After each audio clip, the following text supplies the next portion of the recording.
Goedenavond, dit is het Zeeuwse nieuws van zaterdag 9 november.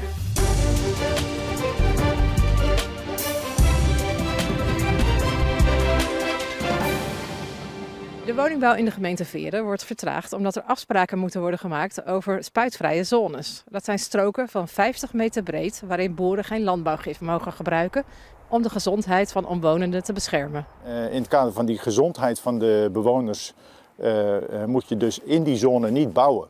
Nou, dat is enerzijds dus de bescherming van de gezondheid van de inwoners en anderzijds ook het belang van de agrarische ondernemer. Die gewoon zijn bedrijf moet kunnen uitoefenen. Om het probleem op te lossen kan het plan aangepast worden, maar het nadeel daarvan is dat er soms minder woningen gebouwd kunnen worden. Een andere mogelijkheid is onderhandelen met boeren, maar dat zorgt vaak voor vertraging. Nou, tijd kost het. Als je in overleg gaat met je buren, dat gaat tijd kosten. Ja, de mensen vinden al dat het zo lang duurt met woningbouw. Want ja, regelmatig wordt mij gevraagd van wanneer staan ze nou die woningen? En de prijs mag niet te veel oplopen. Wat je wil voorkomen is dat de woningen duurder worden.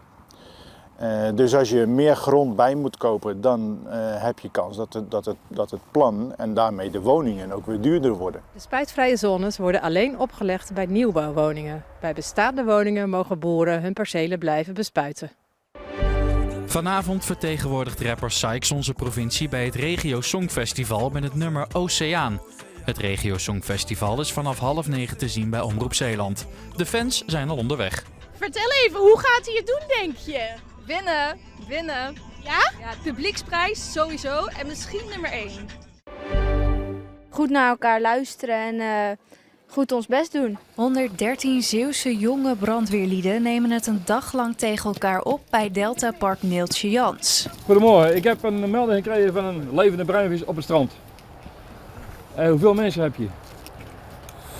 Ik ben hier zo nu in totaal met 6 man. Ze krijgen verschillende opdrachten waarin de jeugdbrandweerlieden van 9 teams uit heel Zeeland kunnen laten zien wat ze waard zijn. Ik ben Damien en ja, ik ben hier de pomp namens deze ploeg.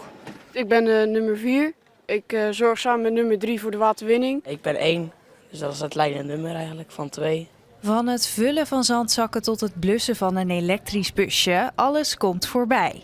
Een van de eerste opdrachten voor het team uit Zierikzee was het redden van een bruinvis. Een dier op het strand is waarschijnlijk verzwakt en niet in staat te zwemmen. Wie is het beste vandaag? Ja, dan moet ik wel zeggen wij natuurlijk. Ondanks wat fysieke mankementjes. Ja, ik heb een klein ongelukje gehad met een cirkelzaag. Nu heb jij een manke hand. Achter je zie ik nog een teamlid, die loopt op krukken. Het gaat niet best in jullie team, hoewel? Nee, het is een beetje een blessureteam dit, hè. Ach, kan gebeuren. Het gaat vooral om het plezier vandaag, met als uiteindelijk doel dat alle kinderen, of in ieder geval zoveel mogelijk kinderen, door zullen stromen naar de volwassen brandweer. Vreselijk lang voor een mens op mijn leeftijd. Bijna 2 jaar kon de nu 86-jarige molenaar Sjaak Herman zijn molen in Katzand niet gebruiken. Het stalen wiekenkruis werd in januari vorig jaar afgekeurd. En dan hebben we het een nieuwe besteld. Proberen overal geld vandaan te krijgen, dat is gelukt. €130.000 was er nodig. Een belangrijk deel werd door het dorp zelf bij elkaar gescharreld en de provincie legde ook ruim €80.000 in. Ja, molens die horen bij onze historie, horen bij Zeeland en we zijn daar trots op. Maar dat betekent ook dat we ze goed moeten onderhouden. De molen in Katzand kan er nu weer zo'n 70 jaar tegenaan. Vandaag werd hij officieel in gebruik genomen. Een mooie dag, zou je denken. Nee, dat bal niet. Het waait niet. Dus we moeten een paar foefjes toepassen. Dat een paar mensen er flink aan duwen. Aan douwen. Gaat u dat echt doen? Ja, tuurlijk. De molen moet toch draaien, anders is het geen gezicht. En zo draaide de molen van Katzand na bijna 2 jaar weer. Met een beetje hulp. Handboogvereniging Sint-Sebastiaan uit Ierseke bestaat 400 jaar en is daarmee een van de oudste verenigingen van Nederland. Het wordt dit hele jaar gevierd. Maar van de geschiedenis is weinig bekend.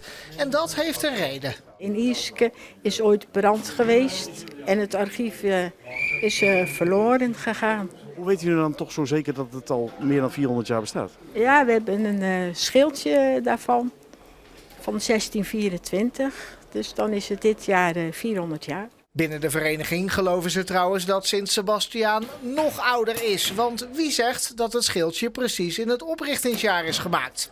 Maar liever kijkt de club uit Ierseke naar de toekomst. En dat kan met de nieuwe aanwas. Een beste vriendin van mij, die is ermee begonnen. Die zocht de sport en ik mocht een keer mee. Ja, nu hebben we 6 jongeren, zeg maar. En ja, er zijn altijd nog anderen welkom. Merk je dat het hier in het dorp leeft? Niet echt.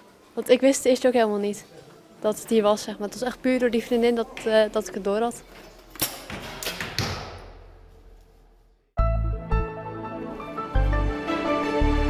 Het weer was vandaag wederom vrij treurig. Het was grijs en waterkoud. Lokaal was het ook nevelig en de lucht was goed vochtig. Vanavond en vannacht blijft het grijs en nevelig. De wind draait naar het zuidwesten en er wordt iets drogere en warmere lucht aangevoerd. De temperatuur die ligt vannacht met 9 à 10 graden dan ook hoger dan vandaag overdag. Ook morgen ontsnappen we niet aan de bewolking en is de dag wederom overwegend grijs. In de namiddag en avond zou er een spaarzame opklaring over kunnen trekken. Na het weekend gaan we even richting de 13 graden en gaan we de zon ook af en toe zien. Maar het is gedaan met de droge periode. Maandag trekt er een frontaal systeem over en dat zorgt voor neerslag. Ook op dinsdag valt er af en toe wat regen. En vanaf woensdag zit er weer veel onzekerheid in de weerkaarten. De grootste kans lijken we nu te hebben op wat koeler weer met af en toe wat neerslag. Maar gelukkig ook ruimte voor de zon. Dit was Zeeland Nu. Zometeen Zeeland de Week. Met daarin een overzicht van het Zeeuwse nieuws van de afgelopen week. Fijne avond.